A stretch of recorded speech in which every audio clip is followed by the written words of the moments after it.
This is Divination of the Ancients. This is a oracle deck that has been calling to me for a long time.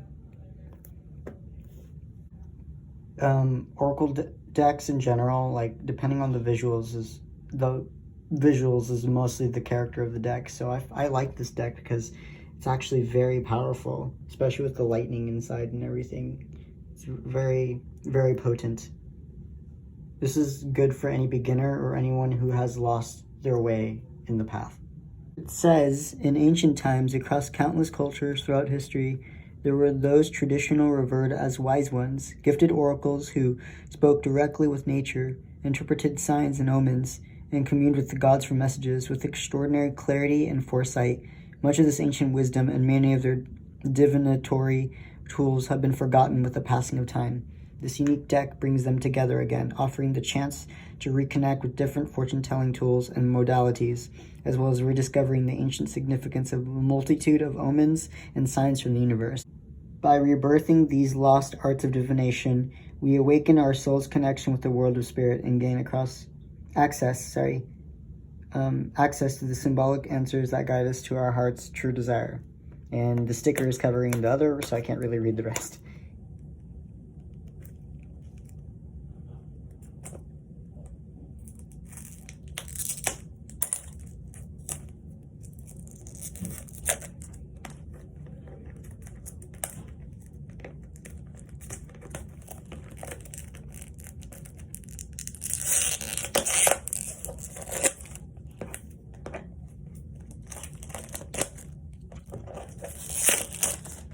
Oh wow, it looks way better without the plastic on, for real. Like this is like some like Bee Gees stuff right here. This is like, I feel like just looking at it, it just, there's just something very like alien about it. I like it. So it's very like kind of like, it gives me the vibe of like the Chamber of Secrets, where it's like, it's mysterious, but like there's like more to it. Okay, so in the box we get this little paper. I don't know what that's for. We got the book. Every oracle deck will have a book with it. And then we got the cards. I'm gonna do a flip through.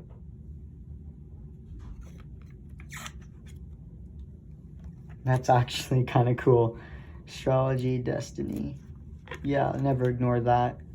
Wow, it's so magical, the rainbow, and it's awesome. I don't know who this is, but he looks very mystical.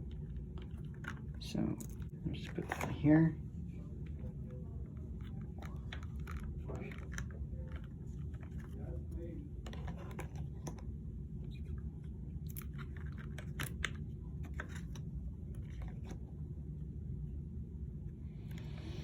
Ooh, I just got chills. It's just something about this one that's really getting to me. I don't know, something about the Necronomicon. I don't know what that alludes to, but okay. Candle, illumination. I use candle magic a lot, especially for my friends and my allies. Vaporwave vibes.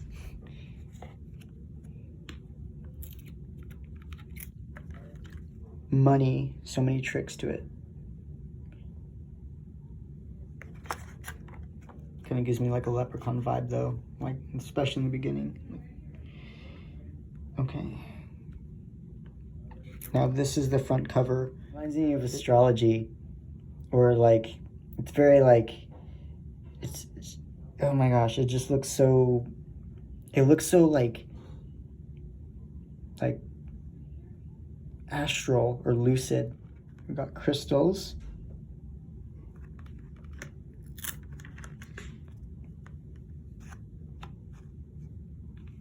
Dice. Anyways, we got dice, like casting lots, also in the Bible. A dictionary, which I have no idea why that would be in here. What does dictionaries have to do anything with divination? I don't know. That, to me, it doesn't feel like it belongs in there, but whatever. Dowsing rods. These I have used a lot.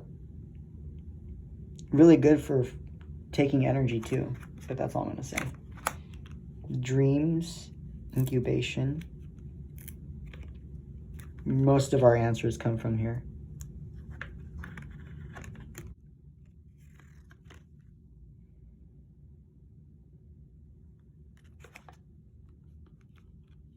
This I need more of, definitely.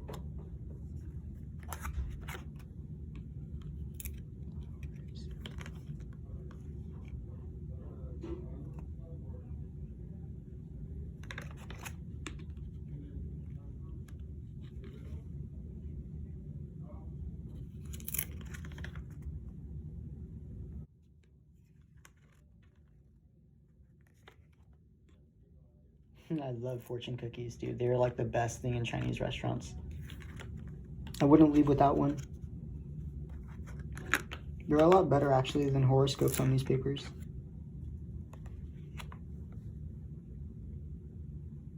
Kind of has like a Riddler, kind of like Batman kind of vibe. I don't know why. Geomancy. I don't even know what geomancy even is. But patience, which is something that most people don't have anymore. Shots fired. Okay. Handwriting.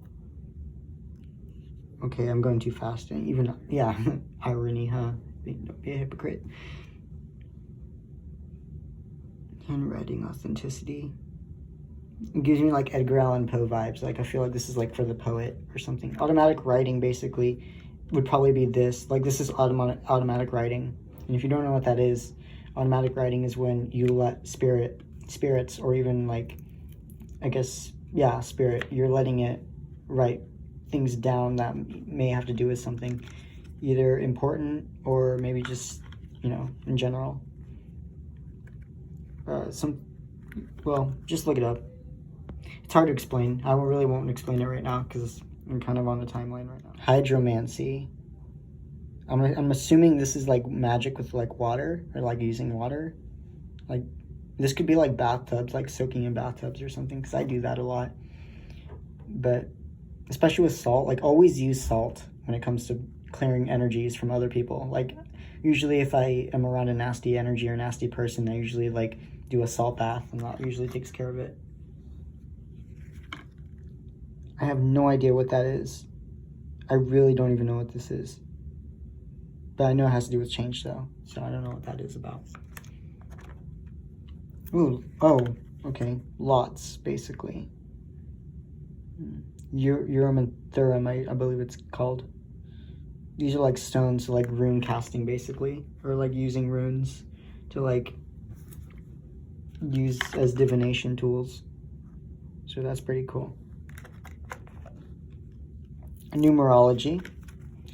Now let's not get ahead of ourselves. I don't know why. I could have sworn I just saw 2019, but my eyes are just playing tricks on me. Or are they? Anyway. But, like, my personal favorite number in numerology is 11.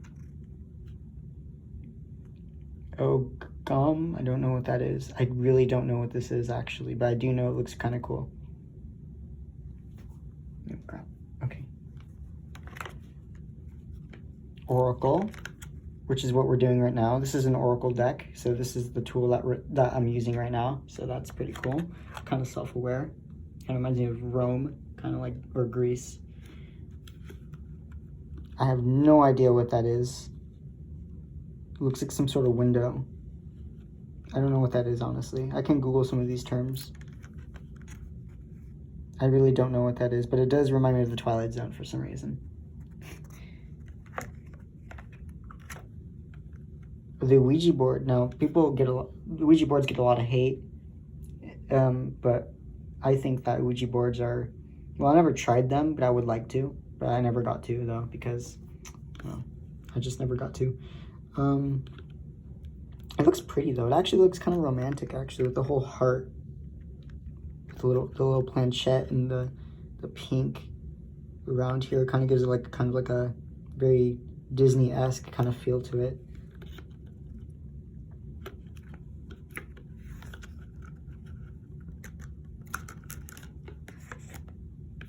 This is my favorite card of the deck because of I just like the aesthetic of it. Like it's very like colorful and stuff. Palmistry.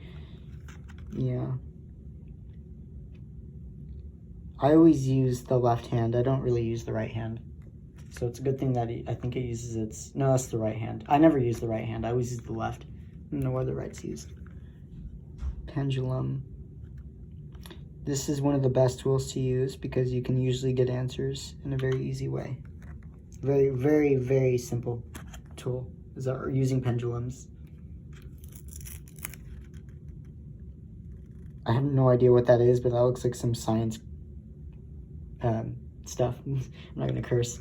That looks like something scientific, kind of like anatomy class or something you would do in like an art class. Psychometry. I don't know what that is. I don't know what psychometry is, but it's giving me like, give me the ring my precious vibes. So I don't know what that is, but it looks kind of cool because it's also kind of Merlin-esque with the stars. Runes, which is what I was talking about earlier. I use runes a lot for protecting my merchandise. Like if I'm selling at a flea market, put runes on my tables. Or my personal tables I use for like garage sales. Like I'll use runes and paint them on my tables that I buy with my own money to kind of like instill what I want out of it. So, or at least I used to. Scrying mirror. Now, I can do this, but this is like very difficult for me. Like I can't probably do something like this. Too advanced for me, to be honest. But scrying does work. Okay, so fragmented. Parts of our souls need to be reconnected with each other. That can happen. All you got to do is just realign yourself with the things that you are feeling connected to. So, shooting stars, confirmation, probably like synchronicity. I don't know. It's pretty cool.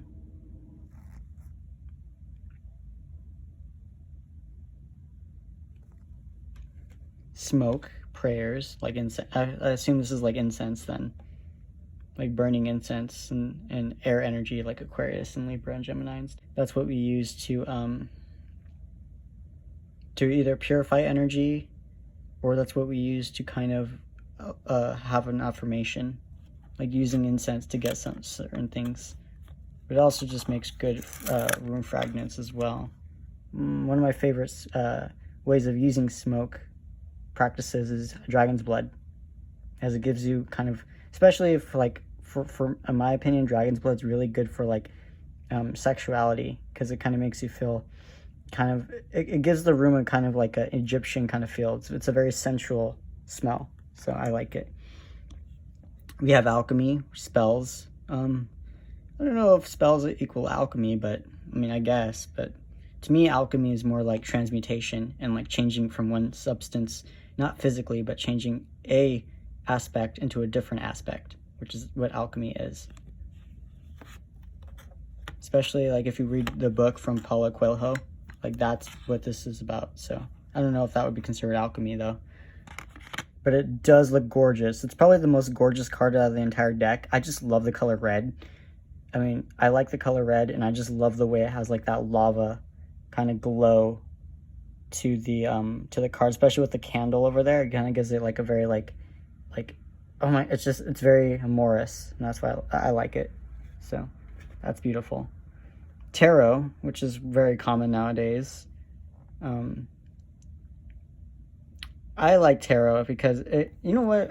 I like tarot because it reminds me of like the medieval era, but it also has like a Renaissance vibe. So like think like Italian influences and like, or Italian like architecture. I just like the idea that tarot cards come from Italy. There's like a very like elegant side to tarot, like, especially like if you go to parties and stuff and you have a tarot deck with you, it kind of adds a little bit of spice to any activity that you're doing with friends.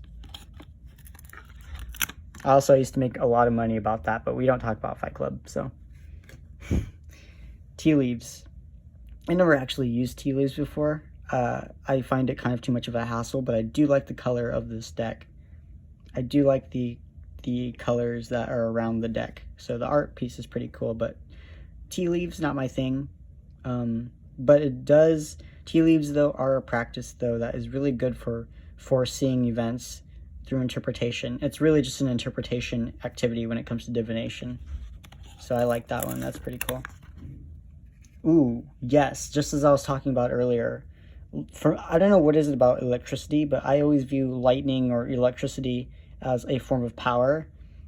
I mean, we are all made out of water and metals and dirt and ash, but if you really think about what drives us, it's all from electricity. Electricity powers the brain.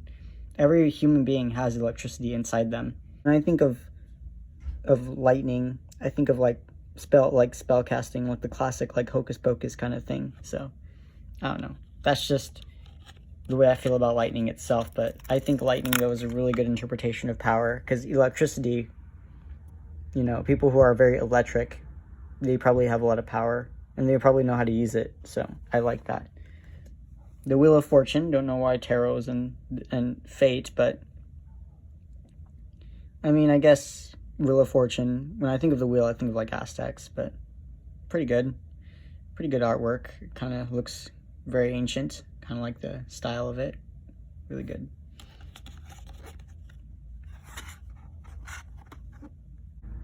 Wishbone. I never actually broken a wishbone before, except for maybe once, but I don't really remember what wishbones were for. I think it was just like you place like a wish, or you place like you basically place a intention or a desire that you want, and then you break the bone, and then that like seals the affirmation, I guess. So maybe that's why they're using it. But I do like the color though. Again, the colors of this deck are really bright, kind of, it's very luminescent. This is like a rave kind of deck. I don't know, like I'm getting like major party vibes from the entire thing, but at the same time it has like a very mystical aspect of it. So I like that.